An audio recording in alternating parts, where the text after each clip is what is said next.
Do you feel time slipping away with your kids? Like time is your enemy?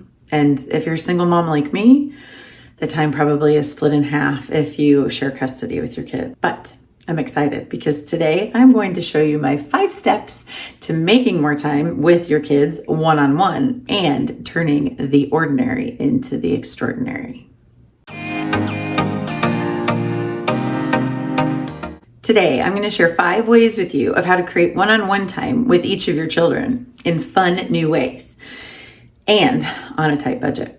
Now, the first thing I'm going to do is share you what not to do. I'm going to share with you all the trial and error that I went through, and then finally share with you my system that I created to help me find one-on-one time with each of my 3 children, which seems impossible, but I promise you it's not. Hi, I'm Cindy. I'm so glad you stopped by today. I'm a single mom of 3, teacher, writer, and creativity junkie. I help the stressed out, overwhelmed mom with creative ways to spend more time with your kids with my weekly videos and parenting interviews. Also, if you haven't yet, make sure you grab my free time finder worksheet that helps you find time to make with your kids. And if you don't have it, you can find it down below by clicking, or you can click the upper right-hand corner. Here we go. Let's start with what not to do. I made a lot of mistakes trying to figure out how to find extra time with my kids. And I really spent a lot of time beating myself up for not doing it perfectly, for not being able to do it all, for not being able to have all the laundry folded and put away, not making their beds, not having the house perfectly clean, not being able to do all the things that I did when I was home with them as a stay-at-home mom. And, it really just wasted more of my time. So I don't know if you're anything like me, but don't waste any more time Googling, Pinteresting, YouTubing, Yahooing. YouTubing. Don't waste your time, because this is all about saving you time and making that time with your children special and extraordinary. Now, what I have done with all of the mistakes I made, I came up with 5 simple ways that you can create one-on-one time with each of your children. Even if you have multiple children, it is possible. Now, the first way that I have to share with you of ways to spending more time with your kids one-on-one is to grab a scratch piece of paper. You can do it now, or you can keep watching. But it's very simple. Just grab a scratch piece of paper and you are going to write down the things that interest your kids the most. All kids are different. They all like different things, and don't overthink this. We don't want to waste any time. So just write down the things that interest them the most. Are they sporty? Do they like Legos? Do they like dress up? Do they like tea parties? Whatever it is, jot it down. No idea is too small or too big. Just write it down. We don't have to worry about the budget right now. So for those of you that are budget conscious like me, don't start flipping out if your son likes monster trucks, rock concerts, and Lego sets that cost $125. We've got ways to handle that too, because all of my things are budget friendly.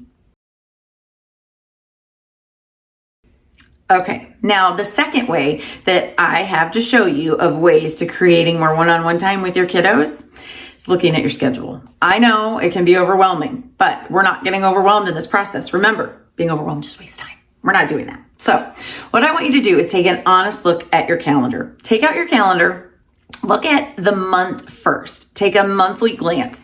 Are there any monthly commitments, sports, doctor's appointments, regular things? Or if you have joint custody, you may only have your kids for half the month. And that's okay, because we're still going to find really good ways to spend quality time with your kids, no matter how much time you have with them.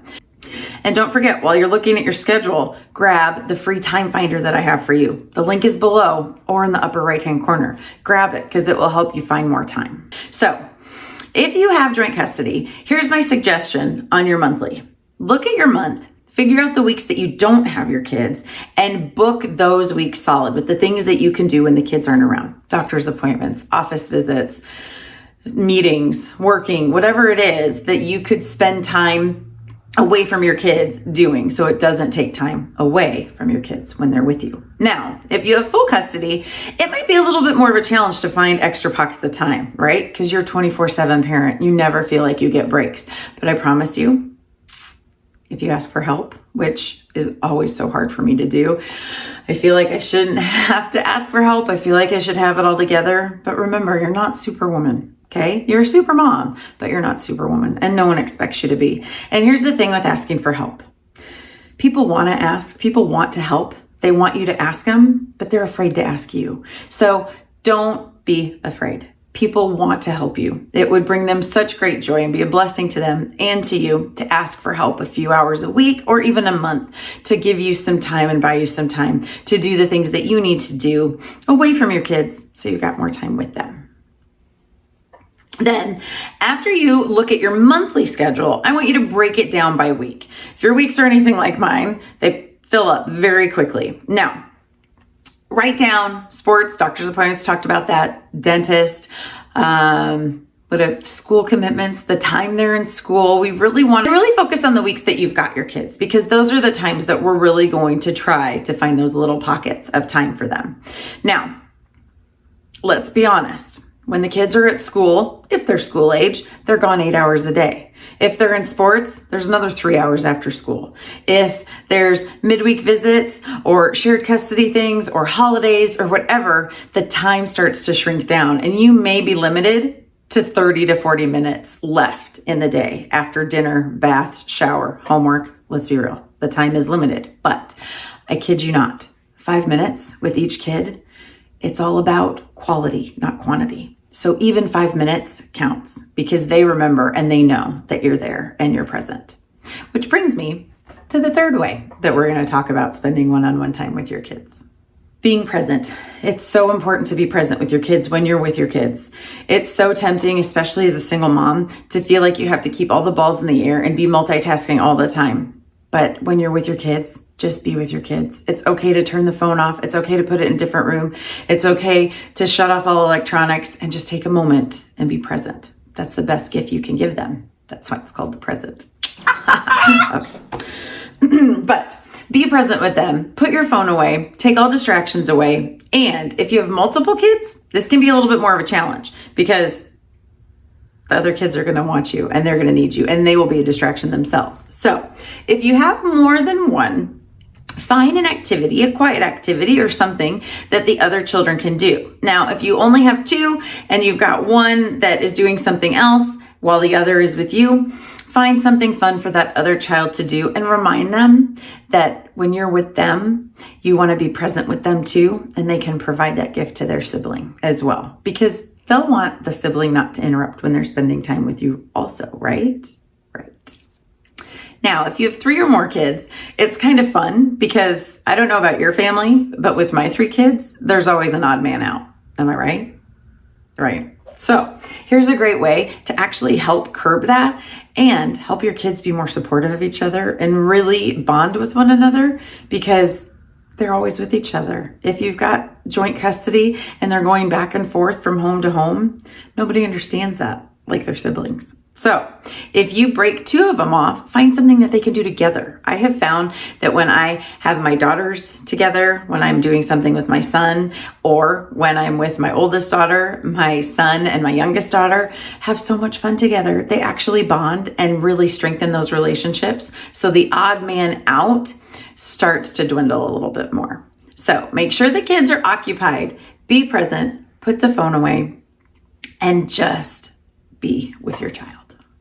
Now, the fourth way for you to make more one-on-one time with your children is to multitask. I know, I told you earlier to be present and not to multitask, but we're going to multitask to get creative while we're actually spending time with our children. Here, let me explain. Okay, do you have a daughter that likes DIY stuff as much as I do, or decorating or crafting? Well, I don't know about your mommy do list, but my mommy do list is growing every day. And there are things on there that I can do with my kids.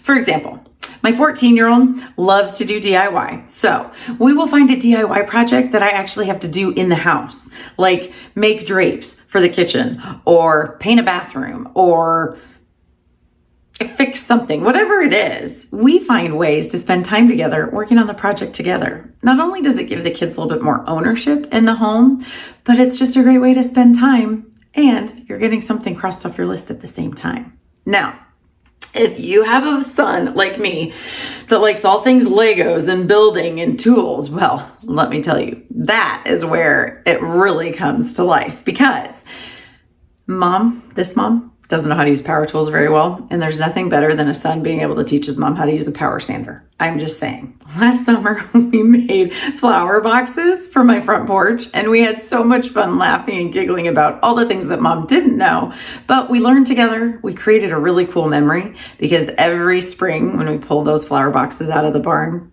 we giggle because we know we made them together. And that's what this is all about, making memories with your kids. It doesn't have to be this long, drawn out thing. Multitask, get creative, think of different things you can do with them. Now, if they're really little and you don't want them to have a power sander, completely understand. You can still multitask with your littles. You can. I do bubble play with my 6-year-old sometimes, and we have a blast because she's in one side of the sink having a blast making bubbles. I'll add food coloring to it occasionally, and she'll just have a ball over there cooking and cleaning and doing the things she does while I'm in the sink right next to her, loading the dishwasher and getting the dishes done.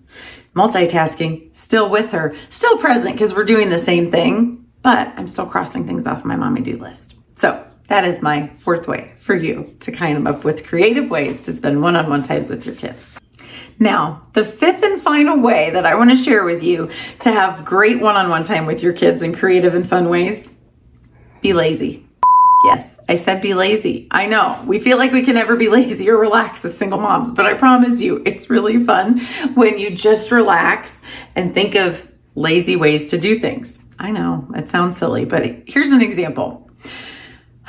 Let's say you've got a kid that loves the stars and wants to go to the planetarium or go to the museum. Well, that's great and that's so fun. But if we're on a tight budget as a single income family now, those things might not be available right away. But we can still have fun with them. Grab a couple toilet paper rolls, make stargazers with your kids, pull out a blanket, have a picnic dinner outside or a midnight snack, and gaze at the stars together through your toilet paper stargazers. Or if you've got kids that want to go see the latest movie or go to the latest concert, make your own concession stand at home. I've got a blog about that you can link below as well, where I created a concession stand for my kids. We did a big projector movie in our barn and had a blast.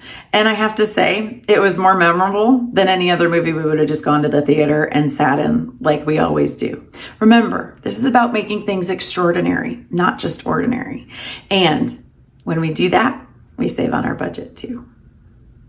At this point, you should understand simple, easy ways to find pockets of time in your schedule. Free Time Finder will help you do that as well. Don't forget to grab that before you go. That multitasking is the secret sauce. That you don't have to spend loads of money to turn ordinary things into extraordinary things. It's all about spending time with you that your kids want. They don't care where you are, what you're doing. It's just that you're there. And that takes me to the last thing that you should remember. Be present. Just be present with your kids. Turn off all distractions. The laundry will be there when you're done. Trust me, it doesn't go away and it often grows on its own. So I hope you enjoyed the 5 ways that you can find one-on-one time with your kids in creative and fun ways. Now, if you liked what you saw, be sure to subscribe below so that you know when my next video comes out. And you can also find my blog below and find out about that concession stand idea. And until next time, you're doing a great job, Mama. Don't forget it.